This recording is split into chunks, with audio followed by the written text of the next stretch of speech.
la voix du peuple. Il y a une volonté très très forte de la part des Gilets jaunes de ne pas être récupérés politiquement. Marine Le Pen, comme Jean-Luc Mélenchon, tente de récupérer cette colère des Gilets jaunes. Si on est honnête, il faut regarder le passé. Regardez les 144 propositions que j'avais présentées aux Français lors de l'élection présidentielle. Il y a au moins 60 de ces propositions qui sont directement en lien avec les revendications que j'ai pu entendre de la part des Gilets jaunes. Moi, je jubile, madame, parce que c'est mon programme. Que ce soit sur l'augmentation des petites retraites, que ce soit sur l'augmentation de l'allocation adulte handicapé ou de l'allocation vieillesse. Il y a une grande osmose entre le mouvement et nous. Sur tout le plan démocratique, la proportionnelle, le référendum d'initiative populaire. Le référendum d'initiative citoyenne que nous avons présenté à l'Assemblée nationale. Quand vous voyez une masse de gens demander le partage des richesses, demander le référendum d'initiative citoyenne, c'est-à-dire en fait la 6e République. Mais moi je jubile, madame, parce que c'est mon programme. C'est ça que j'ai défendu pendant les élections. Donc c'est votre victoire ?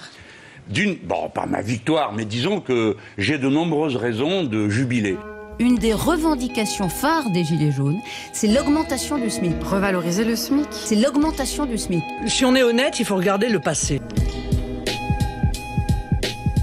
L'augmentation du SMIC. Vous êtes contre. Il n'y a jamais été question d'augmenter le SMIC. J'ai jamais dit que j'allais augmenter le SMIC. Revaloriser le SMIC. Vous avez regretté qu'il n'y ait pas d'augmentation du salaire minimum. Dans le programme que j'ai présenté, on en était à 1386, si je me souviens bien. Et la demande que j'ai vu apparaître dans les revendications qui apparaissent sur les barrages, c'est 1300 €. Donc les gens demandent en gros 120 € d'augmentation net, bien sûr, sur le SMIC. La prime de pouvoir d'achat, qui était dans mon projet présidentiel, qui était une prime de pouvoir d'achat de 80 € par mois, par la prise en charge de la part salariale des cotisations sociales.